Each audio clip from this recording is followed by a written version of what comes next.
देहाती बहू के नुस्खे। एक दिन शुक्ला जी और उनकी पत्नी सुमन छत पर बैठकर सुबह की चाय का आनंद ले रहे होते हैं कि तभी शुक्ला जी के बड़े भाई का फोन आता है। राम राम भाई साहब, कैसे हैं आप? राम राम छोटे, मैं तो बिल्कुल ठीक हूँ। तू बता कैसा चल रहा है सब? जी भाई साहब, यहाँ सब ठीक है। आज इतनी सुबह सुबह कैसे याद किया? अब क्या बताऊँ, तूने तो गाँव आना जाना ही छोड़ दिया है जब से शहर में बस गया है। अब क्या बताऊँ भाई साहब, काम से फुर्सत ही कहाँ है। याद तो मुझे भी काफी आती है सबकी, लेकिन अब यहाँ भी तो देखना जरूरी है ना। हाँ, ये बात तो है। अच्छा छोटे, वैसे मैंने ये बताने के लिए फोन किया था कि अपना राजू है ना, उसकी नौकरी तुम्हारे ही शहर में लगी है। अरे वाह, ये तो बड़ी अच्छी बात है। हाँ, लेकिन एक दिक्कत है, उसका रहने का इंतजाम होने में अभी कुछ वक्त लग जाएगा, तो तब तक वो अपनी पत्नी शीतल के साथ तेरे यहाँ रुक जाएगा, अगर तुझे कोई परेशानी ना हो तो। शुक्ला जी ये बात सुनकर एक बार अपनी पत्नी की तरफ देखते हैं और बिना कुछ सोचे हाँ बोल देते हैं। अरे ये भी कोई पूछने वाली बात है, राजू मेरा भी तो बेटा है, भला मुझे कैसे दिक्कत होगी। आप उन्हें भेज दो, मैं यहाँ सब संभाल लूंगा। फोन कट करते ही सुमन के सवालों की बौछार शुरू हो जाती है।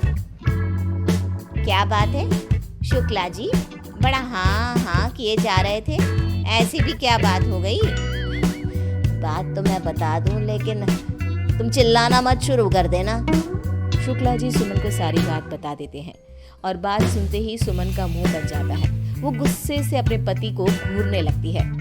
तुम्हें हाँ कहने की क्या जरूरत थी, पहले मुझे बात तो कर लेते। अरे इसमें बात करने की क्या जरूरत आ गई, राजू भी तो हमारा बेटा ही है, अगर यहाँ आकर कुछ दिन रह लेगा तो क्या हो जाएगा। जब बात तुम्हारे परिवार की होती है तो तुम्हारे तो तेवर ही बदल जाते हैं। अरे करो जो करना है, मैं तो कुछ बोलूंगी ही नहीं। तुम तो मुझे ऐसे सुना रही हो जैसे पता नहीं कौन आ रहा। अरे राजू की बहू आएगी तो तुम्हारी ही मदद हो जाएगी, कुछ दिन तुम भी बहू के सुख ले लेना। हाँ हाँ देखती हूँ कितना आराम मिलता है मुझे। अगले दिन शाम को दरवाजे की घंटी बजती है। सुमन दरवाजा खोलती है। सामने राजू और उसकी पत्नी अपना सामान लिए खड़े होते हैं। सुमन बिना कुछ बोले बस इशारा करके उन्हें अंदर आने को कहती है। नमस्ते चाची जी। नमस्ते चाची जी। नमस्ते, आओ बैठो राजू। सुमन शीतल को ऊपर से लेकर नीचे तक निहारती है। शीतल गांव की साधारण सी लड़की होती है जिसे शहर के तौर तरीकों का कोई अंदाजा नहीं होता। शीतल ऊपर सबके साथ बैठने के बजाय नीचे बैठ जाती है। अरे अरे तुम ये नीचे क्यों बैठ गई? यहाँ शहर में ऐसे कोई नहीं बैठता, यहाँ सबके साथ बैठो।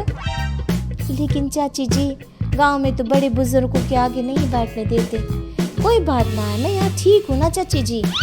तभी शुक्ला जी अपने कमरे से बाहर आते हैं। अरे आ गए राजू बेटा, कैसा रहा सफर, कोई दिक्कत तो नहीं हुई ना? नहीं चाचा जी, सब बढ़िया रहा। शुक्ला जी राजू के गांव के हालचाल लेते हैं।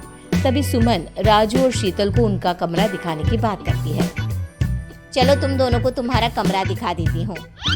हाँ हाँ, तुम दोनों आराम करो, बाद में बात करते हैं हम। सुमन उन्हें कमरा दिखा कर आती है और अपने पति को सुनाने लगती है।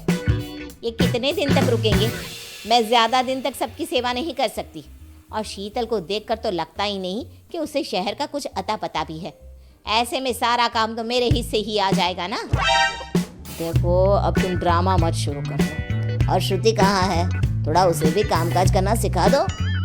अब आपके रिश्तेदारों के लिए मैं अपनी बेटी को भी काम पे लगा दूं? हाँ तो क्या उसे सर पर चढ़ा कर रखोगी? सुमन बिना कुछ जवाब दिए अपने काम में लग जाती है। अगले दिन सुमन किचन में काम कर रही होती है तो शीतल मदद करने आती है। अरे चाची जी, आप क्यों परेशान हो रही है, हमें बताइए, हम बना देते हैं। तू क्या मदद करेगी? अच्छा एक काम कर, ये सामान मुझे मिक्सी में पीस कर दे दे। लेकिन मुझे तो मिक्सी चलानी नहीं आती। सुमन शीतल को ताना मारते हुए कहती है। अब तुमसे क्या काम कहूँ, तुम्हें यहाँ शहर का कुछ समझ में तो आने वाला नहीं। शीतल उदास हो जाती है। तभी श्रुति किचन में आती है।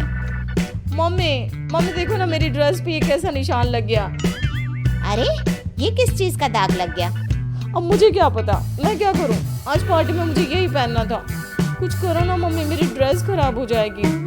ओहो क्या मुसीबत है। अच्छा रुक, थोड़ी देर में देखती हूँ। सुमन को काम में लगा देखकर शीतल श्रुति की मदद करने को कहती है। चाची जी, ये दाग मैं हटा दूं? अरे नहीं नहीं, रहने दो तुम्हें तो पता भी नहीं होगा, मैं देख लेती हूँ। अगर कुछ इधर उधर हो गया ना तो श्रुति मेरी जान खा जाएगी। अरे चाची जी, मेरे पास इसके लिए बड़ा असरदार घरेलू नुस्खा है। अरे कोई भी घरेलू नुस्खा यहाँ के डिटर्जेंट के आगे फेल है, फेल। लेकिन हमारा नुस्खा भी किसी महंगे डिटर्जेंट से कम नहीं है। सुमन चिढ़ जाती है और शीतल को ड्रेस से दाग हटाने का एक मौका दे देती है। साथ ही चेतावनी भी देती है कि ड्रेस को कुछ नहीं होना चाहिए। आप चिंता ना करिए चच्ची जी, ड्रेस को कुछ ना होगा। शीतल किचन में से थोड़ा गर्म पानी, नींबू और बेकिंग सोडा लेकर वहाँ से चली जाती है। थोड़ी देर बाद शीतल किचन में आती है और सुमन को ड्रेस दिखाती है। चच्ची जी देखिए तो, दाग निकल गया। अरे वाह भाभी, आपके नुस्खे ने तो कमाल ही कर दिया। मुझे तो लगा ही नहीं था कि ये दाग कभी जाएगा भी, लेकिन आपने कमाल कर दिया। सुमन हैरान हो जाती है, लेकिन शीतल को नीचा दिखाने के लिए उसे सुनाने लगती है। इसमें कौन सी बड़ी बात हो गई, ये साबुन से भी छूट जाता, और वैसे भी ये घरेलू नुस्खे तो मुझे भी आते हैं। लेकिन मम्मी, मैंने भी साबुन से कोशिश की थी, उससे कुछ नहीं हुआ। आप कुछ भी कहो, ये नुस्खा सच में कमाल का था। सुमन का मुंह बन जाता है और वो अपने काम में लग जाती है। ऐसे ही एक दिन शाम को सुमन के घर पे कुछ रिश्तेदार आने वाले होते हैं। सुमन और शीतल खाने की तैयारी कर रही होती है। वहीं शुक्ला जी और राजू भी ड्राइंग रूम में बैठकर बातें कर रहे होते हैं। शीतल देखो, आज घर पे रिश्तेदार आने वाले हैं, तो कुछ भी ऐसा वैसा मत कर देना। ये शहर है और यहाँ के तौर तरीके बहुत अलग होते हैं। अभी तुम्हें समय लगेगा सब सीखने में।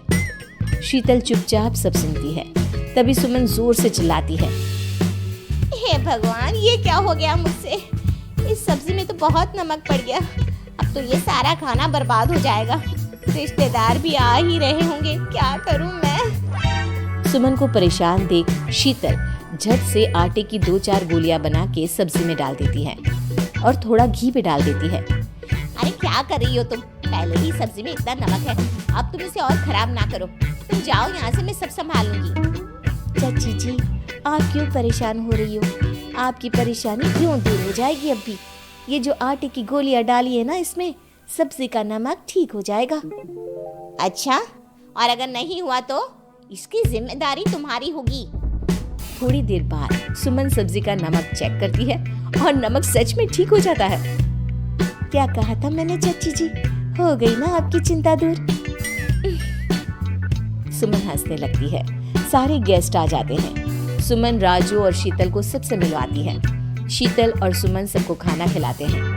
अरे वाह सुमन, ये सब्जी तो बहुत अच्छी बनी है। बहू ने बनाई है क्या? नहीं नहीं, ये तो चाची जी ने बनाई है। हाँ, बनाई तो मैंने ही है, लेकिन इसे खराब होने से शीतल के नुस्खे ने बचा लिया। क्या मतलब? सुमन सबको सारी बात बताती है और शीतल ने कैसे झट से सब ठीक कर दिया ये भी बताती है। सब शीतल की तारीफ करने लगते हैं। अरे वाह, तुम्हारी बहू के नुस्खे तो बड़े कमाल के हैं। आज तो सुमन की सब्जी को बचा लिया शीतल ने। अरे कहीं इसी खुशी में खीर में भी तो नमक नहीं डाल दिया ना तुमने? सब हंसने लगते हैं।